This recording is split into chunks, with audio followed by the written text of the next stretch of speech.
Buenas tardes a todos. Estoy aquí frente a ustedes para decirles de modo categórico que Maquiavelo ha muerto. Durante años se nos deformó el pensamiento presentándonos un falso dilema al diseñar políticas públicas donde se debía optar entre la eficiencia política en contraposición al respeto de los valores éticos y morales de Occidente. Tal como señala el profesor Jesús Huerta de Soto en su trabajo sobre eficiencia dinámica, desde dicho punto de vista, la eficiencia no es compatible con diversos esquemas de equidad o justicia, sino que surge única y exclusivamente de uno de ellos, el cual se basa en el respeto de la propiedad privada y la función empresarial. Por eso, la oposición entre las dimensiones de eficiencia y justicia es falsa y errónea. Esto es, lo justo no puede ser ineficiente, ni lo es eficiente justo. Y es que en la perspectiva del análisis dinámica, justicia y eficiencia son dos caras de la misma moneda. Sin lugar a dudas, quien anticipó esta situación con mayor claridad fue Murray Rothbard, al plantear la conexión que existe entre la concepción dinámica de la eficiencia económica y el ámbito de la ética. Rothbard consideraba imprescindible establecer previamente el marco ético adecuado que impulse la eficiencia dinámica, dado el desconocimiento que tenemos respecto de los fines, medios y funciones de utilidad que existen en la realidad. Así, para Rothbard, a lo cual adscribo, aún desde mi rol de presidente de la gran nación argentina, solo los principios éticos subyacentes en la cultura occidental pueden servir como criterio de eficiencia a la hora de tomar decisiones en materia de políticas públicas. Puesto en términos crudos, al momento de diseñarse las políticas públicas, resulta inadmisible desde el punto de vista de la ética y la moral sacrificar a la justicia en el altar de la eficiencia. Esta consigna en favor de los valores no solo está por encima de la eficiencia económica, sino que aún lo está muy por encima, aún más, de lo que es el utilitarismo político. Así, al dejar de lado los valores éticos y morales, ello deriva en políticas que no solo son injustas, sino que además llevan al colapso, no solo en lo económico, sino también en el plano de lo social, a punto tal que podría terminar acabando con la propia civilización occidental. Por ello, en 2024, en este foro señalé que Occidente estaba en peligro. A su vez, en mi exposición del 2025, mostré que las agendas y las políticas que se venían impulsando desde los distintos organismos y foros internacionales no eran ni más ni menos que todo un conjunto de políticas socialistas, arropadas de modo elegante para engañar a personas de almas nobles y bellas, con buenas intenciones, pero con los mismos resultados catastróficos de siempre. Por eso, nunca debemos olvidar las palabras de Thomas Sowell sobre el socialismo, el cual le reconocía el mérito de que suena muy lindo, pero cuya contracara es que siempre termina mal, horriblemente mal. Sin ir más lejos y más allá de los continuos desastres causados por el socialismo durante el siglo XX, vemos los daños aberrantes causados en Venezuela, y no solo por una caída del 80% de su PIB, sino que mucho peor aún, a la luz de establecimiento de una narcodictadura sangrienta cuyos tentáculos terroristas se expandieron por todo nuestro continente americano. Por ello, hoy más que nunca, frente a la degradación ética y moral que atraviesa Occidente, fruto de haber abrazado la nueva agenda socialista, es necesario resolver e impulsar las ideas de la libertad. Sin embargo, a diferencia del modo en que se encaró en el pasado, estaba basado en un enfoque utilitarista. Hoy la defensa del sistema capitalista de libre empresa debe estar basada en su virtud ética y moral. Esto es, como señala Israel Kirzner, los socialistas de hoy no niegan la superioridad del capitalismo en lo productivo, lo cuestionan por ser injusto. Por ello, no basta con que el sistema sea más productivo, ya que si su raíz fuera injusta, el capitalismo no merecería ser defendido. Por lo tanto, hoy les demostraré que el capitalismo de libre empresa no solo es más productivo, sino que además es el único sistema que es justo. A su vez, les demostraré que no existe dilema entre el utilitarismo político y la política basada en valores, ya que si las mismas estuvieran en conflicto, ello implica que las bases del utilitarismo político deben descartarse por injustas. Por lo tanto, esto implicará que, si queremos salir de nuestro oscuro presente, debemos volver a inspirarnos en la filosofía griega, abrazar el derecho romano y retornar a los valores judeos-cristianos, los cuales nos permitirá salvar a Occidente. Gran parte de los conflictos humanos surgen de una fallida interrelación entre el derecho natural y el derecho positivo. Así, el derecho natural es la ley que debe regir al ser humano porque se adecúa a su naturaleza y por lo tanto es justo en sentido universal.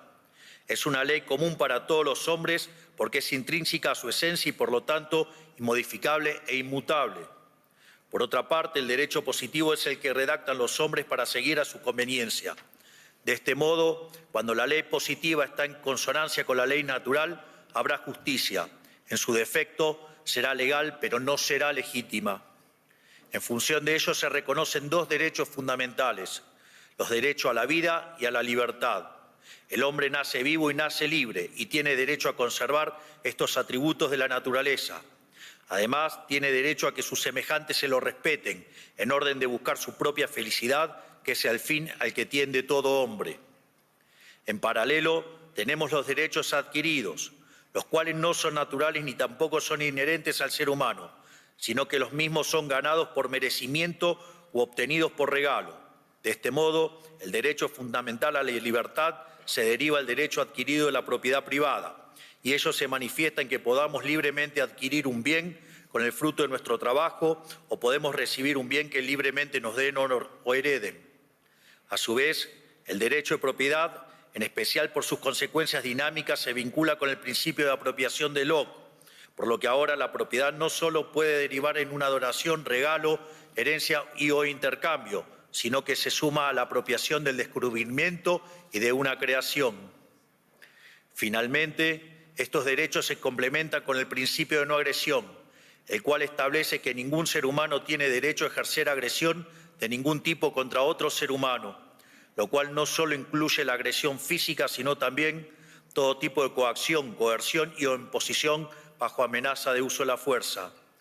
De ahí que definimos liberalismo acorde al profesor Alberto Venegas Lynch hijo como el respeto irrestricto del proyecto de vida del prójimo, basado en el principio de no agresión y en defensa del derecho a la vida, a la libertad y a la propiedad, cuyas instituciones son la propiedad privada, los mercados libres de intervención estatal, la competencia entendida como libre entrada y salida, la división del trabajo y la cooperación social. Naturalmente, asociado a este ordenamiento social, surge la cuestión de si el mismo es justo. Por ende, para determinar si el sistema es justo, la referencia obligada es Ulpiano, cuya premisa básica constituye las bases del derecho romano y sin duda es uno de los pilares de la civilización occidental. Así, la justicia es la constante y persistente voluntad de otorgar a cada cual su derecho, esto es, la intención de dar a cada uno lo suyo, lo que le corresponde.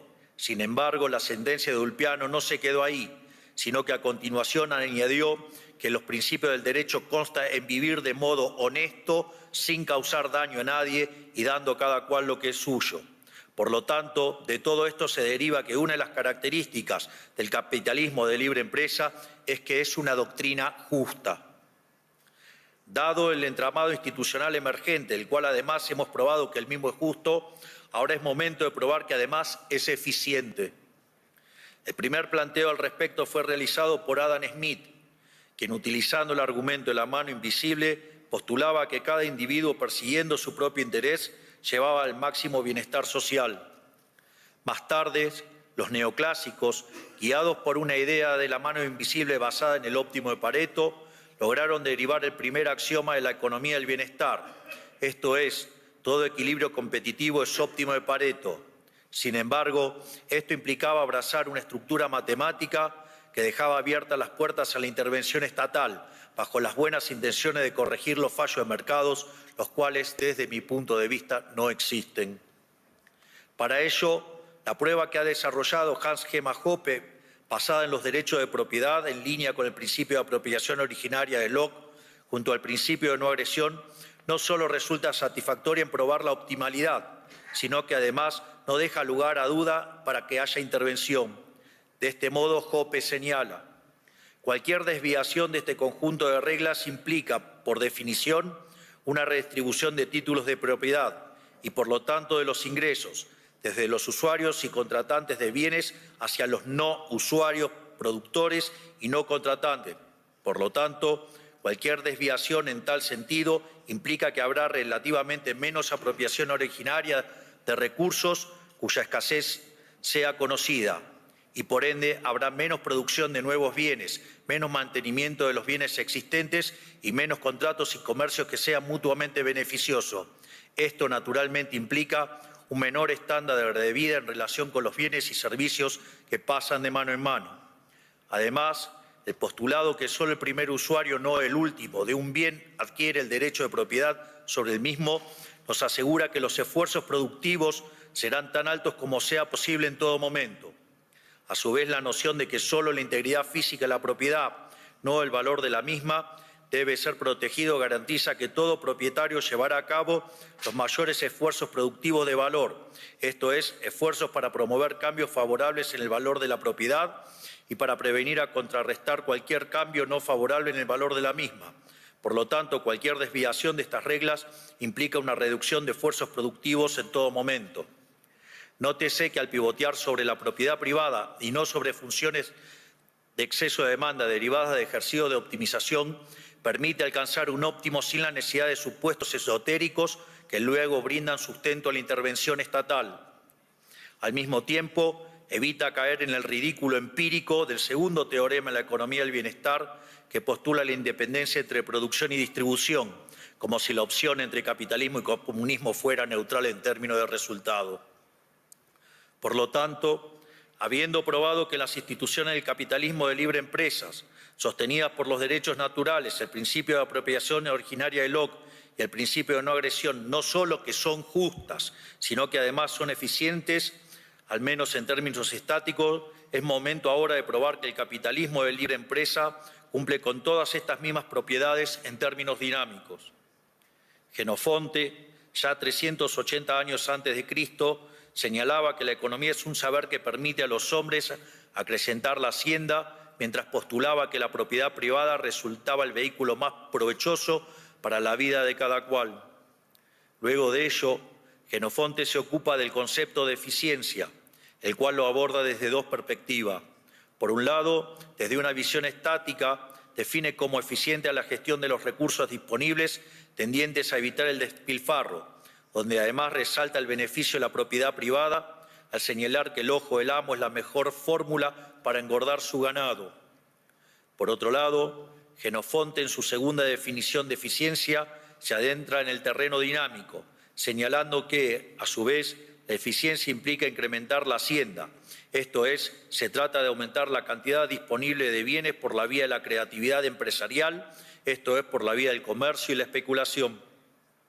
Este último criterio de eficiencia es de importancia fundamental para el estudio del crecimiento de una economía, ya que a diferencia de un modelo estático en el que solo se contemplan lo que Robert Lucas Jr. definía como los parámetros profundos, esto es, preferencias, tecnología y dotaciones de recursos iniciales, en la esfera dinámica tanto la tecnología como las dotaciones iniciales pueden variar y de hecho lo hacen continuamente como resultado de la creatividad empresarial.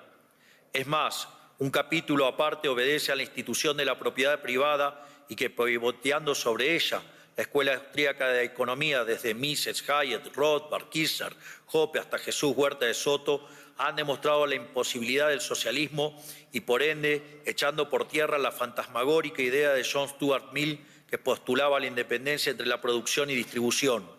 Una sordera académica que derivó en el socialismo y que le costó al mundo la vida de 150 millones de seres humanos, al tiempo que aquellos que lograron sobrevivir al terror lo hicieron en una absurda pobreza. Acorde a lo señalado y en línea con la segunda definición del análisis de Jenofonte, la teoría económica ha identificado 4 fuentes de progreso económico. En primer lugar, tenemos la división del trabajo, la cual fue ejemplificada por Adam Smith con la fábrica de alfileres. En el fondo, se trata de un mecanismo por el cual se generan ganancias de productividad que se manifiestan como rendimientos crecientes y que, si bien su límite está delimitado por el tamaño del mercado, el tamaño del mismo se ve afectado positivamente por ello. Sin embargo, vale la pena aclarar también que este proceso virtuoso no es infinito, cuyo límite choca con la dotación de recursos iniciales. En segundo lugar, la acumulación de capital, tanto físico como humano. Respecto al capital físico, es crucial la interacción entre ahorro e inversión, poniendo de manifiesto el rol fundamental del mercado de capitales y el sistema financiero para lograr a cabo dicha intermediación. Por el lado del capital humano, el foco no debe limitarse al plano educativo, sino que también debe considerarse el desarrollo de capacidades cognitivas desde el nacimiento del ser humano, su alimentación y la salud, elementos fundamentales para poder acceder a la educación y al mercado de trabajo. En tercer lugar, tenemos el progreso tecnológico, el cual significa poder producir una mayor cantidad de bienes con la misma cantidad de recursos o producir lo mismo empleando una menor cantidad de insumos. Finalmente, tenemos el espíritu empresarial, o mejor dicho, la función empresarial, la cual, de acuerdo al profesor Huerta de Soto, constituye el principal motor del proceso de crecimiento económico, ya que si bien los tres factores señalados son importantes, sin empresarios no habrá producción y el nivel de vida sería extremadamente precario. Donde la función empresarial no se focaliza tanto en la eficiencia de corto, sino más bien en el crecimiento de la cantidad de bienes y servicios, lo cual deriva en mayores niveles de vida. En función de todo esto, lo verdaderamente importante es expandir al máximo la frontera de posibilidad de la producción. Así, la eficiencia dinámica puede verse con la capacidad de una economía para impulsar la creatividad y la coordinación empresarial. A su vez, el criterio de eficiencia dinámica está indisolublemente unido al concepto de función empresarial, siendo esta la capacidad típicamente humana para darse cuenta de las oportunidades de ganancia que surgen en el entorno y actuando en consecuencia para aprovecharse de las mismas, haciendo que se vuelva fundamental la tarea de descubrir y crear nuevos fines y medios, impulsando una coordinación espontánea destinada a resolver los desequilibrios del mercado. Por otra parte, esta definición de eficiencia dinámica que propone Huerta de Soto combina adecuadamente y de modo coherente la idea de destrucción creativa de Schumpeter con la eficiencia adaptativa de North. Naturalmente, dado el rol de la función empresarial, son de vital importancia las instituciones bajo las cuales se desarrolla la misma. En este sentido, tanto Douglas North como Jesús Huerta de Soto ven como una función clave de las instituciones la de reducir la incertidumbre. Así, mientras North la presenta como un conjunto de restricciones ideadas por los humanos que estructuran la interacción social de un modo repetitivo, Huerta de Soto considera que estas instituciones concebidas por seres humanos emergen de un proceso de interacción social de modo espontáneo sin el diseño de una sola persona, las cuales reducen la incertidumbre del proceso de mercado. De este modo, como señala Roy Cordato, el marco institucional adecuado es el que favorezca el descubrimiento empresarial y la coordinación, por lo que en este marco la política económica debería orientarse a identificar y remover todas las trabas artificiales que dificultan el proceso empresarial y los intercambios voluntarios. En este sentido, dada la influencia determinante de las instituciones en el progreso económico, ello nos dirige la mirada hacia la importancia de la ética, ya que aquellas sociedades que adhieren a valores morales y principios éticos más sólidos en el respaldo de las instituciones serán dinámicamente más eficientes y con ello disfrutarán de una mayor prosperidad. Así, el problema ético fundamental para concebirse como la búsqueda de la mejor manera para fomentar la coordinación y la creación empresarial. Por lo tanto, en el campo de la ética social se llega a la conclusión de que la concepción del ser humano como un actor creativo y coordinador implica aceptar con carácter axiomático el principio de que todo ser humano tiene derecho a apropiarse de los resultados de su creatividad empresarial. Es decir, que la apropiación privada de los frutos de aquellos que crean y descubren los empresarios es un principio del derecho natural, porque si el actor no pudiera apropiarse de lo que crea o descubre, entonces se bloquearía su capacidad de detectar oportunidades de ganancias y desaparecería el incentivo que tiene para llevar a cabo sus acciones. En definitiva, el principio ético que acabamos de enunciar es la base fundamental ética de toda la economía de mercado. Por lo tanto, lo que acabamos de demostrar es que el capitalismo de libre empresa no solo que es justo, sino que además es eficiente y además es el que genera una mayor tasa de crecimiento. De modo, por lo tanto, dado el marco conceptual de la eficiencia dinámica y la existencia de dilemas entre eficiencia y valores éticos al momento de diseñar las políticas públicas, resulta de interés su implementación en la vida real.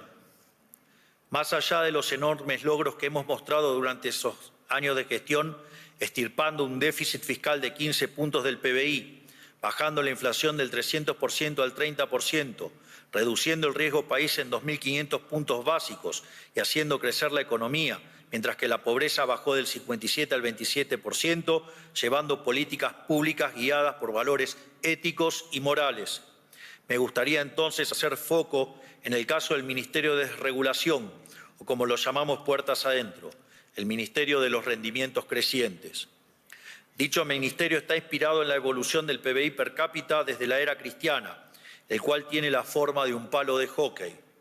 Esta figura surge del hecho de que hasta el año 1800 el PBI per cápita es casi constante y a partir de ahí se multiplicó por 15 veces, en un contexto en el que se multiplicó por 10 el tamaño de la población. En paralelo, mientras que el PBI crecía, la pobreza extrema cayó de niveles del 95% al 10%. Sin embargo, esta maravilla implica la existencia de rendimientos crecientes, lo cual en economía se lo asocia a estructura de mercados concentrados, y ahí es donde surge el dilema de política pública entre eficiencia paretiana y justicia. En el análisis paretiano, los rendimientos crecientes implican la existencia de no convexidades en el conjunto de producción, lo cual, no permite derivar funciones de beneficios que arrojen un máximo, por lo que ni la oferta de bienes ni la demanda de insumos son óptimas. Frente a ello, se propone regular a las empresas y asimilarla a un caso perfectamente competitivo. Esto es, matar los rendimientos crecientes y con ello el crecimiento económico. Si no, miren los efectos que causa la regulación en todas partes del mundo.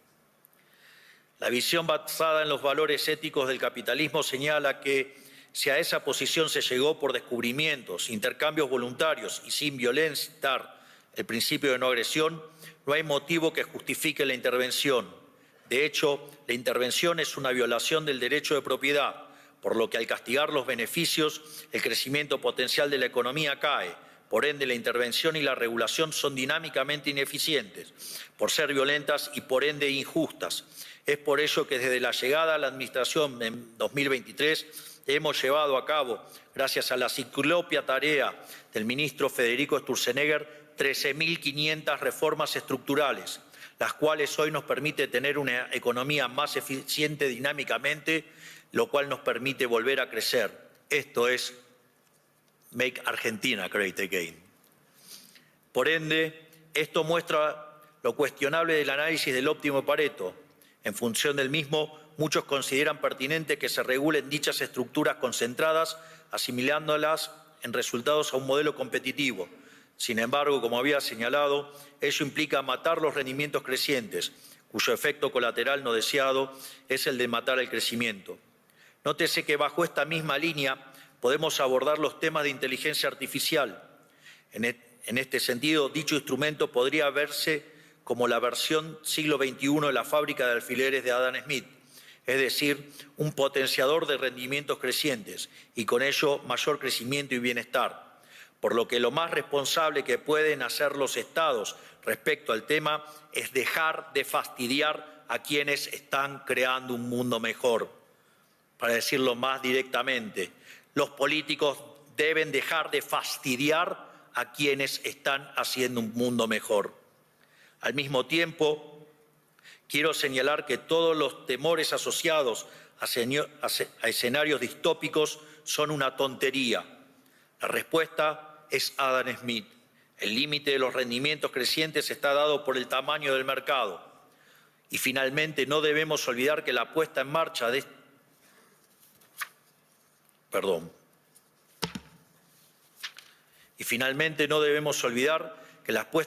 estos proyectos requiere de insumos y recursos financieros reales, por lo que la expansión estará limitada por las dotaciones iniciales.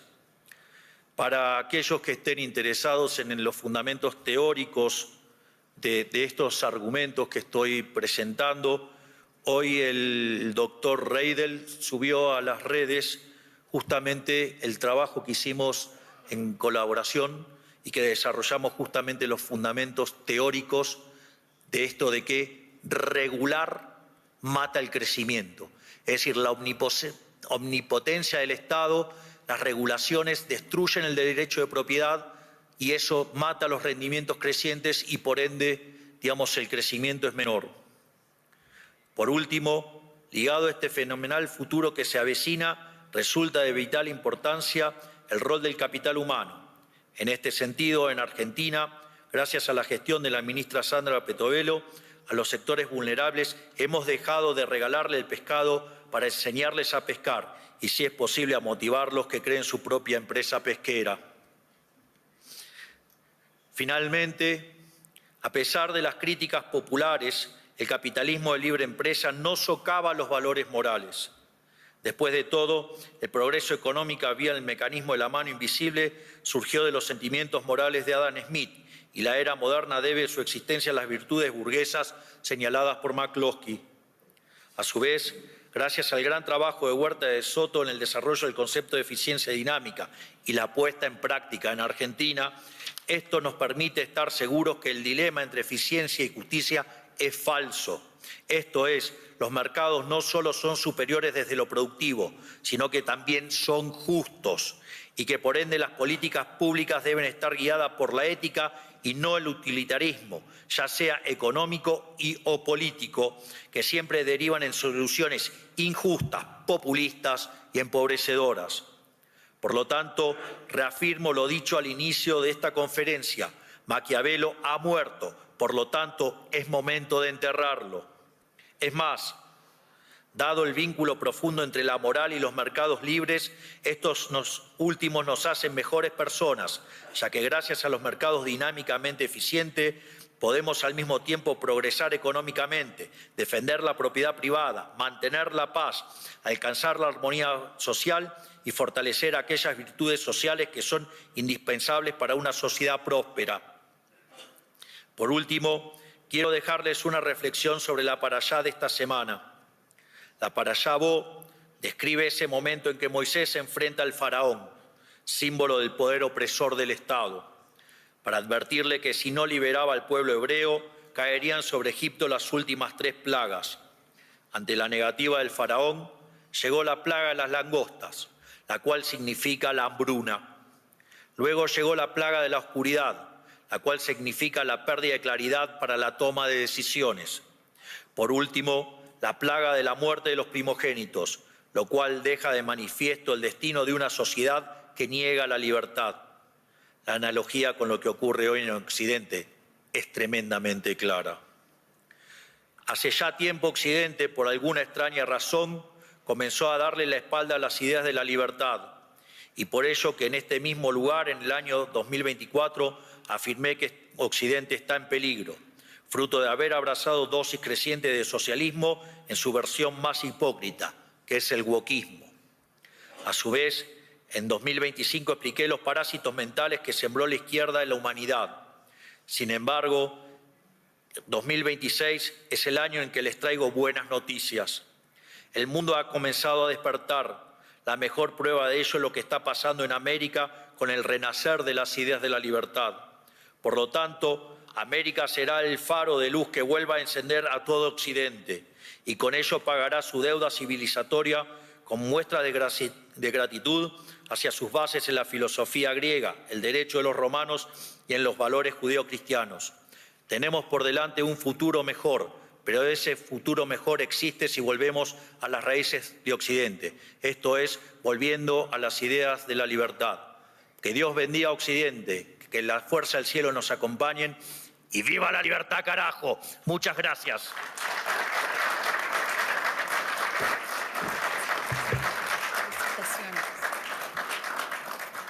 Filosófico. Y cumplí con el tiempo. ¿Por dónde está la...